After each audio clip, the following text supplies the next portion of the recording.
Keeping watch. If you're forgetful for a minute, you're crazy for a minute. If your mindfulness lapses 2 minutes, you're crazy for 2 minutes.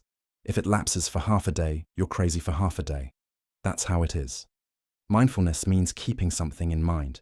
When you do or say anything, you have to remember to be alert. When you're doing something, you're alert to what you're doing. Keeping this in mind is like having things for sale in your house. You keep watch over your things, over the people coming to buy your things, and over the thieves coming to steal your things. If you always keep track of these things, you'll know what each person is coming for. When you keep your weapon in your hands like this, in other words, you keep watching, then when thieves see you, they won't dare do anything to you. It's the same with the objects of the mind. If you're mindful and alert, they won't be able to do anything to you. You know, a good object like this won't put you in a good mood forever. It's not for sure. It can disappear at any time. So why should you hold on to it? I don't like this. It's not for sure. When this is the case, objects are simply null and void. That's all. We keep teaching ourselves this way. We keep being mindful. We keep looking after ourselves continually, by day, by night, whatever the time. Receiving visitors. Make your mind aware and awake. Keep looking after it. If anyone comes to visit, wave them away. There's no place for them to sit, for there's only one seat. Try to sit here receiving visitors all day long. This is what's meant by Buddha. Stay firmly right here. Keep this awareness going so that it can look after the mind. As you sit right here, all the visitors that have been coming to visit since way back when you were born little and tiny, will come right here where you Buddha all by yourself. As for the guests, the visitors that come wandering by, fabricating all kinds of different things, you let them go along in line with their own issues. The act of the mind's going along with them is called a cetasika. Whatever it is, wherever it's going, who cares? Just acquaint yourself with the visitors who want to come and stay. You have only one seat to receive them, so you put one person there all the time. The others will have no place to sit. Now when they come here and talk to you, they don't get to sit down anymore. The next time they come, whenever they come, they keep finding the person sitting here who never goes away. How many more times will they keep on coming if all they get to do is talk to you? You'll get to know them all those who've been coming since way back when you were first aware of things. They'll all come to visit. Chicken in a cage. When mindfulness and the mind in charge come together, there's a kind of feeling. If the mind is ready to be at peace, it'll be caged in a peaceful place, like a chicken we've put into a cage. The chicken doesn't leave the cage, but it can walk back and forth in the cage. Its walking back and forth is no problem, for it's walking back and forth in the cage. The feelings of the mind, when we use mindfulness to keep it at peace, the feelings in that peaceful place aren't anything that will stir us up. In other words, when it feels, when it thinks, let it feel within the peace. It's no problem. A mischievous child. It's as if a mischievous child is having some fun, irritating us until we have to yell at it and spank it. We have to understand that that's simply the nature of the child. When you understand this, you can let the child go ahead and play. Your sense of bother and irritation will disappear because you're willing to accept the nature of the child. That's how your feelings about the matter change. When we accept the nature of things, we can let them go, leave them alone. Our mind can be peaceful and cool. This means that we understand correctly. We have right view. That's the end of the problems we have to solve. Living with a cobra. Remember this, all the objects of the mind, regardless of whether they're things you like or things you don't like, are like poisonous cobras. If they attack and bite you, you can die. Objects are like cobras, whose poison is fierce. The objects we like have lots of poison. The objects we don't like have lots of poison. They can keep the mind from being free. They can make it go astray from the principles of the Buddha's Dhamma. Leaving the cobra alone. Objects and moods of the mind are like cobras whose poison is fierce. If nothing gets in the way of the cobra, it slithers along in line with its nature. Even though it contains poison, it doesn't show it. It doesn't cause us any danger because we don't get near it. The cobra just goes along in line with its cobra affairs. It keeps going that way. If you're intelligent, You leave everything alone.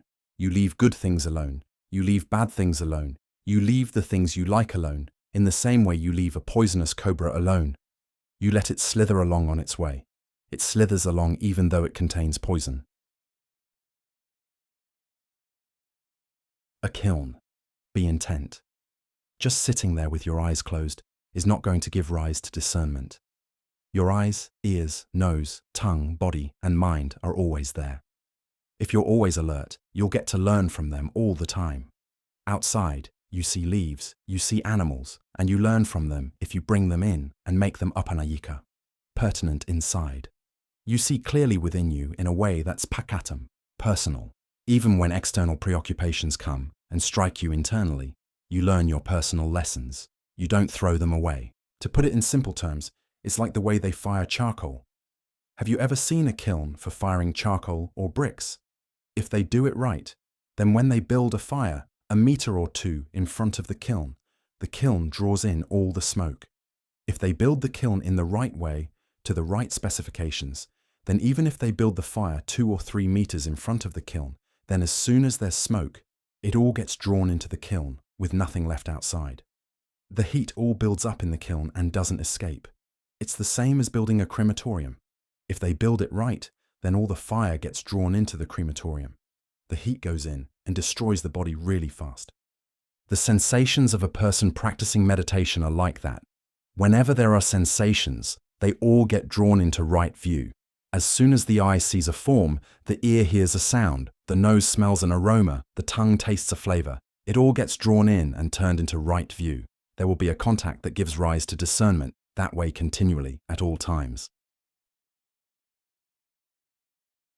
Fallen mangoes. Use your stillness to contemplate sights, sounds, smells, tastes, tactile sensations, and ideas that make contact, regardless of whether they're good or bad, happy or sad. It's as if a person has climbed a mango tree and is shaking it so that the mangoes fall to the ground. We're under the tree, gathering up the mangoes. We don't take the ones that are rotten. We take only the ones that are good. It doesn't waste our strength because we haven't climbed the mango tree. We just pick up what's on the ground. The spider. I got a good example from watching spiders. A spider makes a web like a net. It weaves its web and spreads it at different openings. I once sat and contemplated one. It hung up its web like a movie screen, and when it was done, it curled itself up quietly, right in the middle of the web. It didn't run around. As soon as a fly or another insect flew into its web, the web would vibrate. As soon as the web vibrated, the spider came running out of its place and caught the insect for food. When it was finished, it curled itself up in the middle of the web as before. It didn't matter what kind of insect got caught in its web, a bee or whatever. As soon as the web vibrated, the spider ran out to catch it. Then it would go back and hold on, quiet in the middle of the web where no one could see it every time. Seeing the spider act in this way, I came to an understanding. The 6 sense spheres are the eye, ear, nose, tongue, body, and mind. The mind stays in the middle. The eye, ear, nose, tongue, and body are spread out like a net. Sense objects are like insects. As soon as a sight comes to the eye, or a sound to the ear, an aroma to the nose, a taste to the tongue, or a tactile sensation to the body, the mind is what knows. Things vibrate right to the mind. Just this is enough to give rise to an understanding. We can live by curling up inside, just as the spider curls up on its web.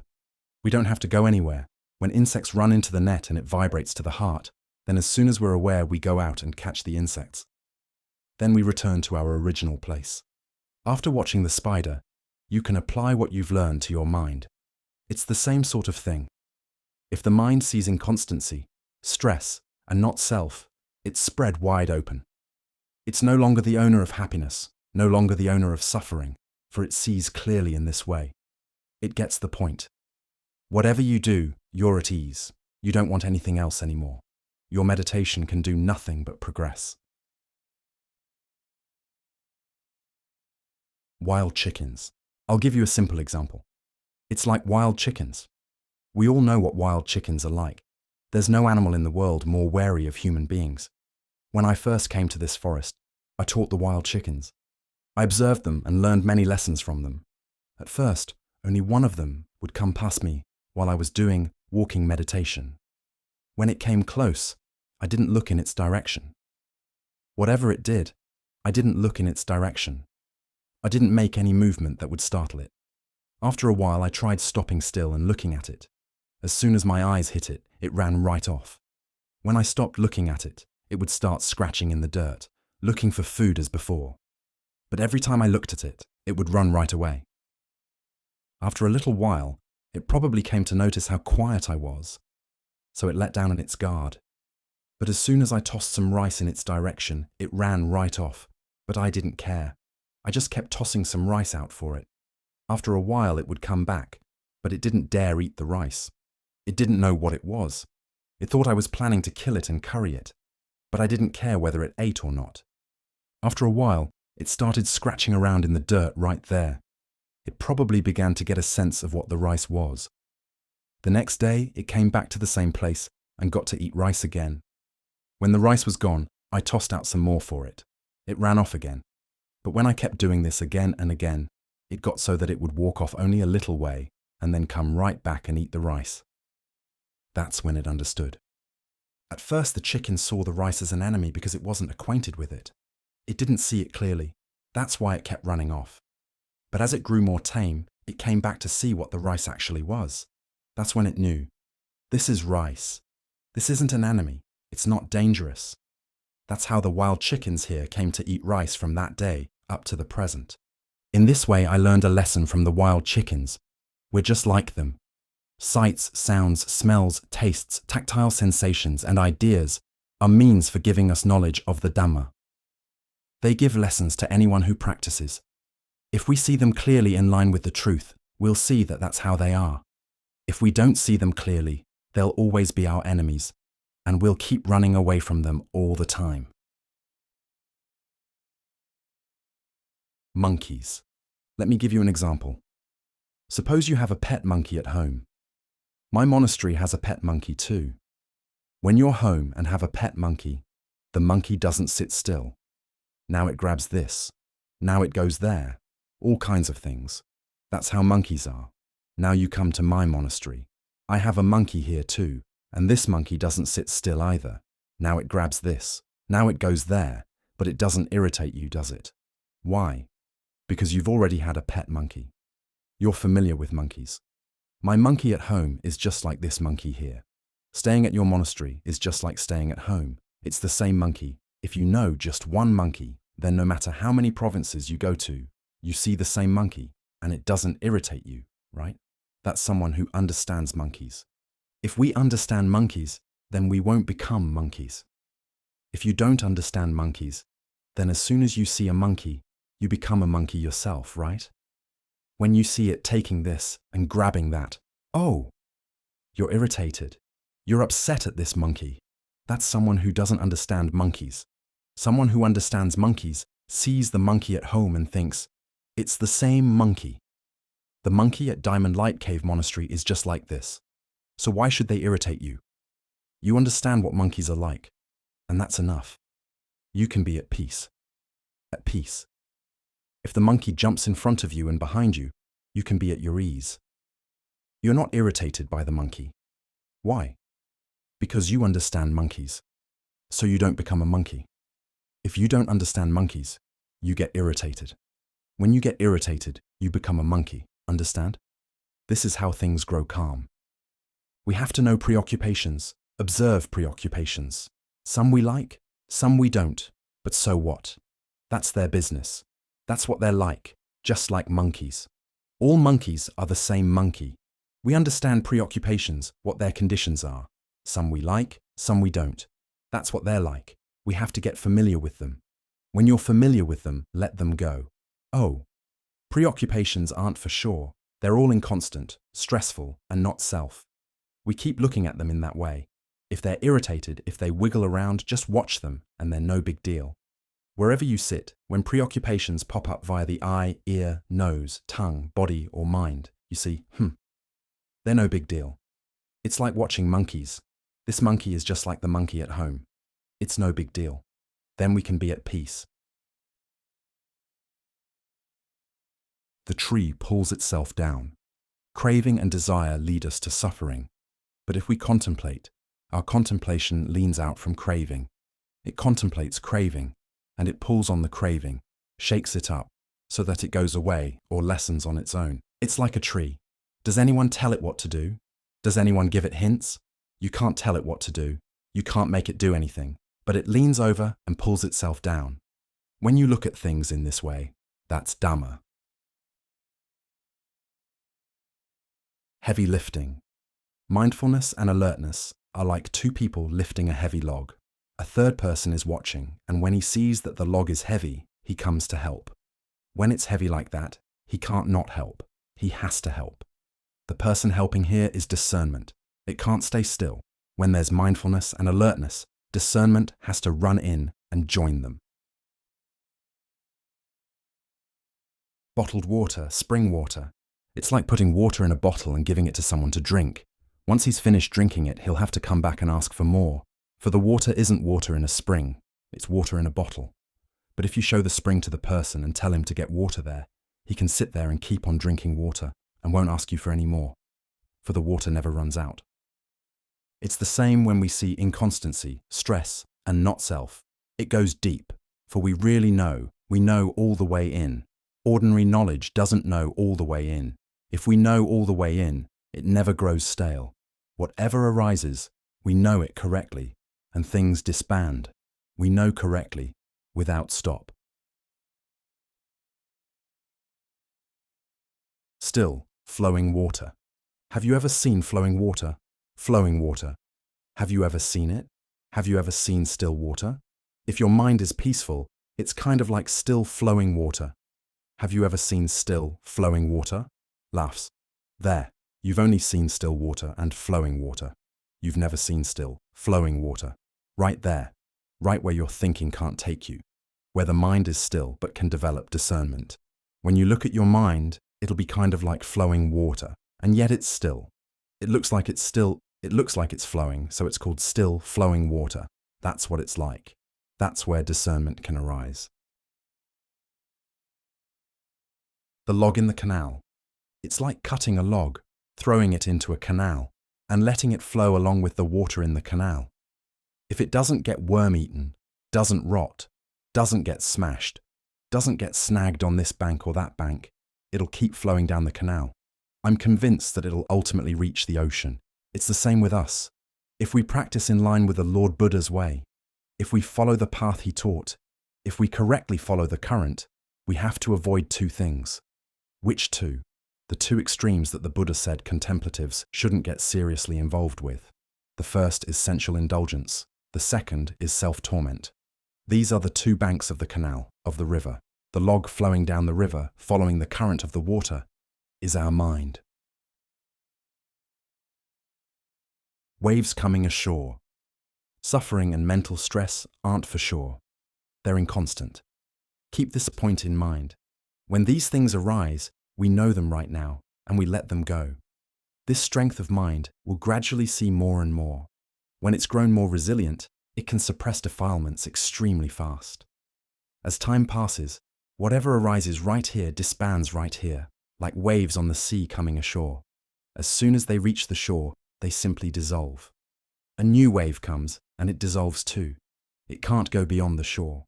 Inconstancy, stress, and not self are the shore of the sea. As for the sense objects that come passing in, that's all there is to them. The saw. But when the mind sees and knows everything, it doesn't carry the Dhamma along with it. Like this saw, they're going to use it to cut wood. When all the wood is cut and everything is done, they put the saw away. They don't need to use it anymore. The saw is the Dhamma. We have to use the Dhamma to practice the paths leading to the fruitions. When the job is done, we put the Dhamma that's there away. Like a saw used to cut wood, they cut this piece, cut that piece. When they're finished cutting, they put the saw away here. When that's the case, the saw has to be the saw. The wood has to be the wood.